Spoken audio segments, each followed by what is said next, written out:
There's a profound strength in knowing when to stop fighting for someone. There is a maturity that comes from stepping back and allowing another person to make their own choices without manipulation, without pressure, without guilt.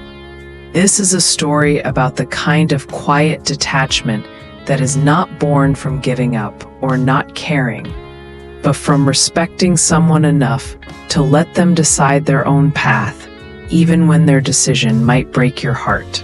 This is a story about the hardest kind of love, the kind that releases instead of grasping, the kind that trusts instead of controlling.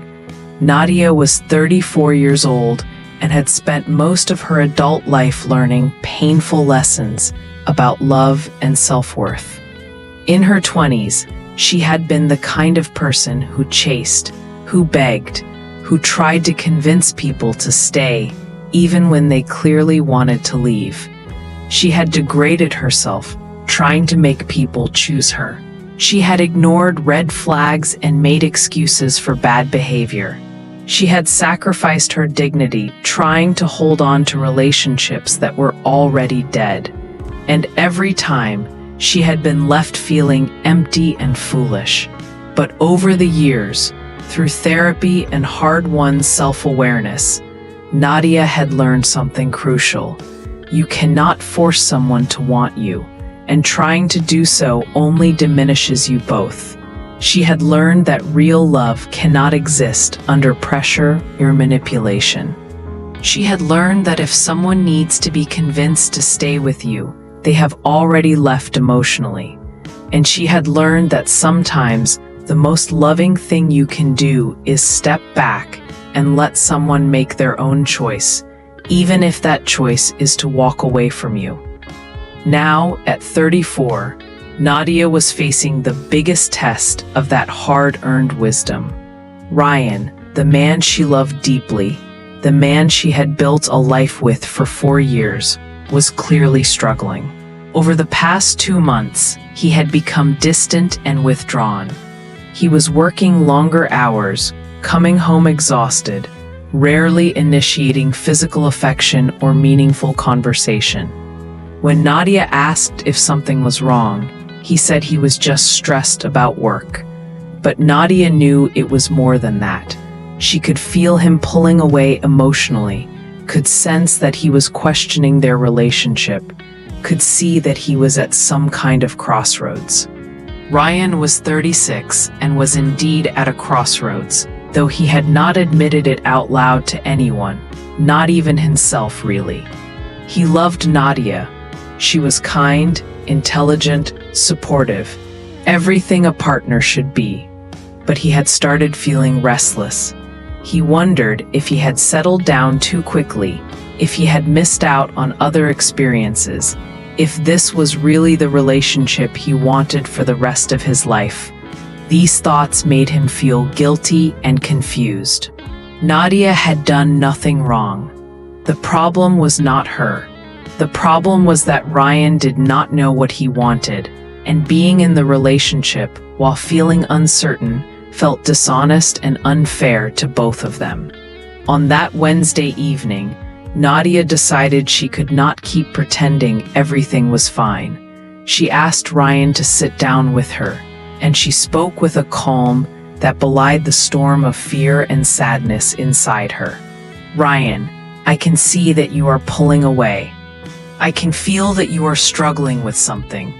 And I want you to know that I am not going to beg you to stay. I am not going to try to convince you that I am the right choice. I am not going to make you feel guilty or pressure you to commit to something you are not sure about. If you are questioning whether you want to be in this relationship, then you need space to figure that out, and I am going to give you that space." Ryan looked shocked. "Nadia, I do not know what to say. I have been confused, but I did not think you noticed. I do not even know what I want right now." "I know," Nadia said gently, "and that is exactly why we need to step back. Ryan, I love you, but I love myself too. And I have learned that I cannot be in a relationship with someone who is not sure they want to be there. I cannot spend my energy trying to prove my worth to you or convince you to choose me. That is not what love should look like. So I am going to step back. I am going to give you space to figure out what you truly want. If you decide you want to be with me, we can talk about rebuilding. If you decide you want something else, I will respect that. But I am not going to fight for someone who is not fighting for me. That is not detachment or coldness. That is self-respect. Ryan felt a complicated mix of relief and panic. Part of him appreciated that Nadia was giving him space instead of demanding answers he did not have. But another part of him was scared by how calm she was, by how she was not fighting for him. "How can you be so calm about this?" he asked. Nadia smiled sadly. "I am not calm. I am devastated. But I have learned that chasing someone who is running does not work. I have learned that trying to convince someone to love me only makes them resent me and makes me lose myself. So I am choosing to respect both of us enough to allow you to make your own decision without manipulation or pressure. This is not me giving up on us.